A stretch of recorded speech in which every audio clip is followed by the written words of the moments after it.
unremarkable contents of your ordinary, unremarkable day are somehow, in this exact light, precious. I think of that light when I think about what's waiting for you on the other side of the armor. Not a dramatic transformation. Not a new identity. Not some elevated, transcendent version of yourself that finally has it all figured out. Just this, your life, your actual life, but seen in that different quality of light. Felt from the inside instead of managed from behind glass. Inhabited fully, finally with all of you present. That's what coming home means. Not arriving somewhere new. Arriving somewhere true. I want to be honest with you about something, the way a real friend would be honest. Not to discourage you, but because you've earned the truth and you're more than capable of holding it. Coming home to yourself after years inside armor is not a linear journey. It is not a tidy, upward arc where every day is clearer and softer and better than the last. Some days you'll feel it. That openness, that aliveness, that sense of actually being in your life instead of running it from a distance. And it will feel like grace. Like something you didn't know you were starving for until you finally tasted it. And other days, the armor will go back on. Without warning. Without your permission, almost. Someone will say something that lands wrong, or an old dynamic will resurface. Or you'll find yourself in a situation that feels like the old dangerous territory, even when it isn't. And those walls will snap back up faster than you can stop them. That's not failure. Please hear that clearly. That is not failure. That is a nervous system doing exactly what nervous systems do, protecting you with the tools it knows best. The work isn't to shame the armor when it returns. The work is to notice it faster. To look at it with something closer to curiosity than contempt. To say, oh, there you are. I see what you're doing. I don't need you quite as much right now, but I'm not going to fight you either. Gentleness, even toward the wall. Especially toward the wall, because the wall is just an older version of you, doing her best. She deserves gentleness too. Let me tell you what coming home actually looks like in the daily, unglamorous, real texture of life. Because I think we sometimes imagine transformation as something that happens in a single, sacred moment, and then we miss all the smaller ones where it's actually occurring. Coming home looks like pausing before you automatically say, I'm fine. Just long enough to check whether that's actually true.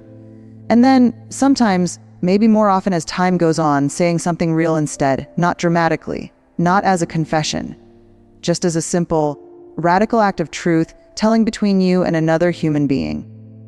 I'm actually a little tired today. That meant more to me than I expected. I've been thinking about something and I haven't known how to say it. Small sentences. Enormous courage. Coming home looks like receiving a compliment without dismantling it, letting it land, letting it be true, not performing humility as a way of staying small enough to feel safe. Coming home looks like having a need, a real legitimate human need, and instead of quietly resenting the people who don't meet it because you never told them it existed, actually saying it out loud with your real voice. Oh, I need some help with this. Or I need you to just sit with me for a while. Or simply powerfully, I need 2 words, a complete sentence. A revolution for women who were taught that needing was an imposition. Coming home looks like reclaiming your interiority. That rich, layered, endlessly interesting inner life that got so quiet under the weight of everyone else's needs and your own careful management. What did you love before you became so responsible for everything? What lit something up in you before you got so busy keeping everything running? What did the younger version of you, the one before the armor, before the lessons, before the adaptations, what did she reach toward? Maybe it was something creative, a way of making things, with your hands, with words, with color or sound or movement. Maybe it was something contemplative, long walks, or sitting near water, or reading the kind of books that crack your worldview open in ways that take days to process. Maybe it was connection, the deep, unhurried, 2 souls, actually meeting kind of conversation that can't happen at a dinner party, but can happen at a kitchen table at midnight with someone who knows you. Whatever it was, it's not gone. It's been waiting in that sanctuary at your center, the one I mentioned at the very beginning of our time together, the one that never gets visitors because you've been too busy tending to everything outside the gates. It's time to go inside, to visit that room, to sit in it for a while and remember what it contains. Not because it will fix anything, but because you are in there, the real you, the full you. The you that exists independent of every role you've ever played and every person you've ever held together and every version of yourself you've ever performed for an audience that didn't even know they were one. She's in there, and she has been so patient. I want to say something about the people who love you, the ones who've been receiving the managed version, the armored version, the version that keeps everything running smoothly and never asks for too much. Here's what I've seen again and again in the lives of women who do this work of coming home to themselves, the people who truly love you. They don't just tolerate the real you, they prefer her. They relax when she shows up. Something loosens in them too, because when you stop performing, you give them permission to stop performing. When you say, "I'm struggling with this," you make it safe for them to say the same. When you receive care instead of deflecting it, you give them the profound gift of actually being useful to you, of mattering to you in a real and not just functional way. Your softening doesn't just change you. It changes the room. It changes the relationship. It changes what's possible between you and the people you love. That's not nothing. That's, in fact, the whole thing. And yes, there may be people in your life who are more comfortable with the armored version, who have grown accustomed to your endless steadiness, your unfailing capability, your never needing anything. Those people may not know what to do with a version of you that occasionally says, "I can't hold this alone right now." That discomfort in them is not your responsibility to resolve. You are not obligated to stay small to make others comfortable in their own avoidance. You spent long enough doing that. You're allowed to outgrow it. You're allowed to ask for a different quality of relationship. You're allowed to let some connections deepen and, if necessary, let others reveal themselves as ones that only worked when you were the one doing all the giving. That's hard. And it's also ultimately freeing. So here is where I want to leave you. Not with a list, not with homework or steps or a challenge to complete by next week. Just with this. You are not a role. You are not a function. You are not the sum of everything you've managed and everyone you've held together and every crisis you've quietly, competently resolved without anyone knowing how much it took. You are a person, with an interior life that deserves tending, with needs that deserve voicing, with a tenderness at your center that survived everything that tried to harden it. And that tenderness, that irreducible softness at the core of you, is not your weakness. It is your most profound and lasting strength. The armor kept you safe when safe was what you needed most. Honor it for that, genuinely, truly. Honor it because it was built with love, even if it was love turned inward, love protecting itself from a world that felt too sharp. But the armor was never meant to be permanent. It was meant to be transitional, a shelter for a season, not a home for a lifetime. And you deserve a home, a real one. The kind built not from walls but from presence, not from distance but from the willingness to be here, fully and without apology, in your own life. The door to that home has always been open. It's been open this whole time. You've just been standing outside it, making sure everyone else was comfortable first. It's your turn now. Come inside, come home.